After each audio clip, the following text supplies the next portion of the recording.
জীবনের শেষ বলতে কোনো কিছু নাই। আমরা অনেক সময় ভাবি জীবন চলে গেছে, অনেক তো পাপ করে আসছি, এখন এখন আর পুণ্য করে লাভ হবে কি?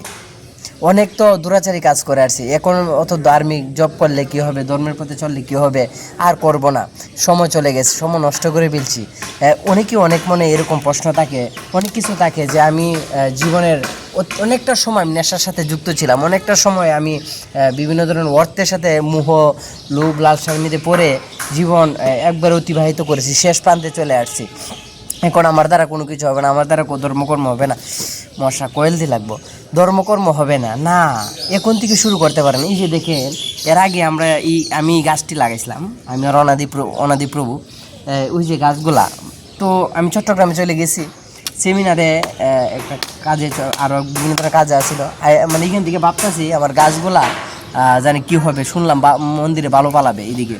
তো গাছগুলা যখন ভালো ফালাইছিল তখন সবাই মানে কে জানা খেটে ফেলছে গাছগুলো, একবার কলা গাছগুলো খেটে নিয়ে গেছে, না কোনো কোনো অনুষ্ঠানের জন্য নিয়ে গেছে তাও বলতে পারি না, বাট ভালো যখন পড়ছে তখন নিচে দামা চাপা পড়ে গেছে।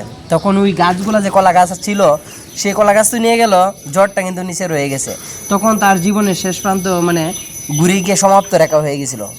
ঠিক তারপরও সে তার জীবন যুদ্ধে জয় করে, মাটিকে বেদ করে সে আবার এই গাছগুলো, ওই যে দেখেন এইটা এবং আরও এখানে 4-5টা গাছ আছে, এই গাছগুলো কিন্তু জীবনের প্রাণ, আবার নতুন জীবন শুরু করেছে। জীবনের শেষ কিন্তু মানুষই কিন্তু শেষ করে দিয়েছিল, কিন্তু সে তার জীবন যুদ্ধে হারেনি, সে নিজের জীবন যুদ্ধে আবার জয়ী হয়েছে, আবার নিজেকে বাঁচানোর জন্য আপ্রাণ চেষ্টা করে সে বেঁচে গেছে।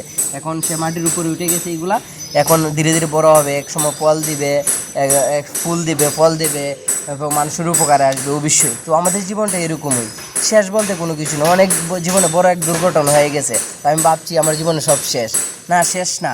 আপনি যে কোনো সময় যে কোনো মুহূর্তেই শুরু করতে পারেন, এখন দেখছেন এখনই শুরু করতে পারেন। সৎ কাজে, ভালো কাজে, ধর্মের কাজে, নীতি কাজে, নৈতিকতা কাজে আপনি এখনই যুক্ত হতে পারেন। যা গেছে গা, অতীত চিন্তা করে লাভ নেই, অতীতকে কোনো দিন ফিরিয়ে আনতে হবে না, কারণ আনতে পারবো না, আর আনা যাবেও না। যে কোনো চেষ্টা, প্রচুর মশা, তো আনা যাবে না। সো আপনি এখনই, যেহেতু সুযোগ আছে, সময় আছে, আপনি এখনই শুরু করতে পারেন, অবশ্যই শুরু করেন।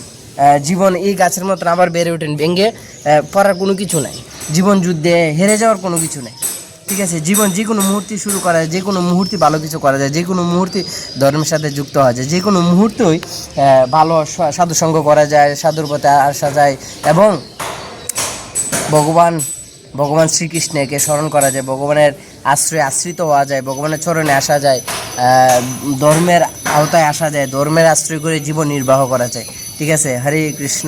তো এটাই হচ্ছে সবচেয়ে বড় শিক্ষা। হরি বল, প্রচুর মশা।